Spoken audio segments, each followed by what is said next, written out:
এই জানিস, তুই আজকে ঘুমের মধ্যে ষাঁড়ের মতো নাক ডেকেছিস। কেমন যে শোনাচ্ছিল। কি বললি?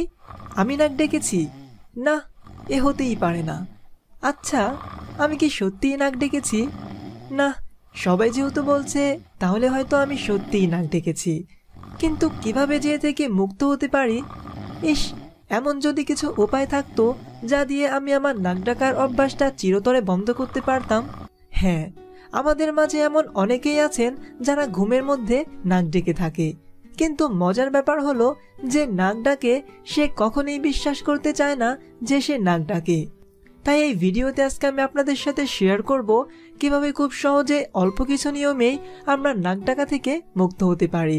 আশা করি এই ভিডিওটি আপনাকে একটু হলেও কাজে দিবে। স্টেপ নাম্বার 1, অতিরিক্ত ওজন নাক ডাকার সবচেয়ে সাধারণ কারণগুলোর মধ্যে অন্যতম একটা কারণ। আপনার ওজন যত বেশি হবে, নাক ডাকার পরিমাণও ঠিক ততটাই বেড়ে যাবে। তাই যেভাবেই হোক ওজন কমানোর চেষ্টা করুন। কিভাবে ওজন কমাবেন তা নিয়ে আমাদের একটি ভিডিও আছে, চাইলে দেখে নিতে পারেন। কিছু পরিমাণ ওজন কমিয়ে দেখুন, হয়তো নাক ডাকা না ডাকার বিষয়টা আপনার কাছে স্পষ্ট হয়ে যাবে। আপনি কিভাবে শুয়ে থাকেন সেটিও খুবই গুরুত্বপূর্ণ। যারা নাক ডাকে তারা চিত হয়ে বিছানায় পিঠ ঠেকিয়ে শোয়ার অভ্যাসটা বাদ দিয়ে দিতে পারেন। তাহলে আপনার নাক ডাকা অনেকাংশেই কমে যাবে। আর যদি চিৎকার হতে হতে আর সঙ্গীর খোঁচা খেতে খেতে বিব্রত হয়ে থাকেন, তাহলে সঙ্গীর দিকে পিঠ দিয়ে কাত হয়ে শুয়ে পড়ুন। এটিতে হালকা খুনসুটি লেগে থাকলেও এতে নাক ডাকাও কমতে বা বন্ধ হতে পারে। স্টেপ নাম্বার 2, অ্যালকোহলকে এক্ষুনি না বলুন। বেশি পরিমাণে অ্যালকোহল বা মদ জাতীয় পানীয় পানের কারণে কারো নাক ডাকতে পারে। অ্যালকোহল জীবের পেশিগুলোকে শিথিল করে দেওয়ার কারণে শ্বাস প্রশ্বাসের নালী সংকুচিত হয়ে পড়ে, আর এ থেকেই নাক ডাকা শুরু হয়। রাতে ঘুমোতে যাওয়ার আগে অ্যালকোহল পান থেকে বিরত থাকার মাধ্যমে এই সমস্যা দূর করার চেষ্টা চালানো যেতে পারে। ধূমপানের কারণে এমনিতেই শ্বাস প্রশ্বাসজনিত কিছু জটিলতা তৈরি হয়।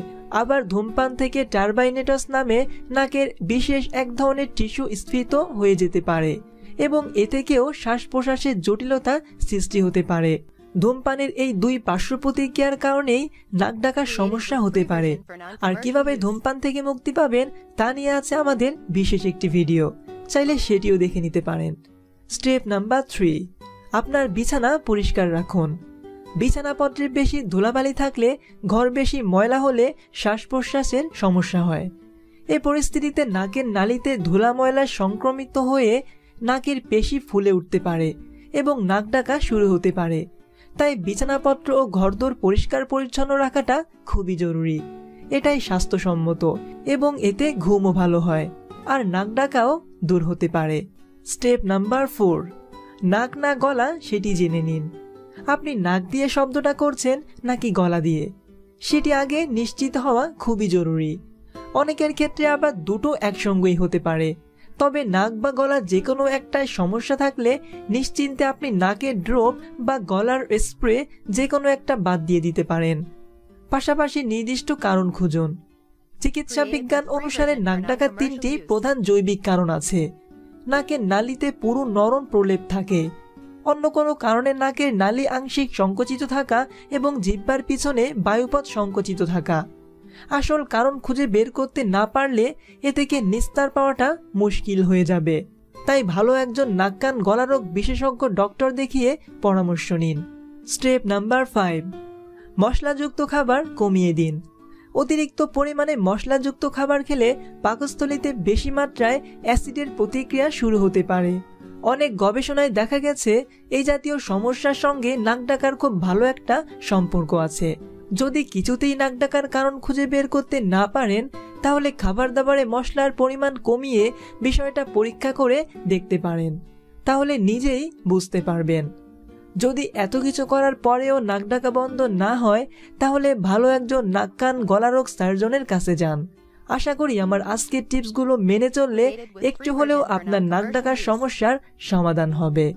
সর্বোপরি আপনাদের কাছে আমার ছোট্ট একটা রিকোয়েস্ট, আমার এই ভিডিওটি দেখে যদি আপনার বিন্দুমাত্র ভালো লেগে থাকে বা কিছু জেনে থাকেন যা আপনার নাক ডাকার সমস্যায় একটু হলেও সাহায্য করবে, তাহলে আমার ভিডিওটি আপনার বন্ধু বান্ধবদের সাথে শেয়ার করুন। তাহলে আপনার পাশাপাশি তারাও উপকৃত হবে। ভিডিওটিতে লাইক দিয়ে আমাকে বুঝিয়ে দিন যে ঠিক কতজন মানুষ আপনারা উপকৃত হলেন, কারণ আপনাদের জন্য ভালো কিছু করাই আমাদের একমাত্র লক্ষ্য।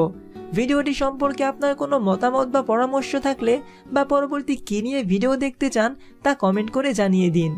আর আমাদের পরবর্তী ভিডিওগুলো পেতে এক্ষুনি চ্যানেলটি সাবস্ক্রাইব করে ফেলুন, আর বেল বাটনে প্রেস করতে কিন্তু একদমই ভুলবেন না। তাহলে আজকের মতো এখানেই বিদায়।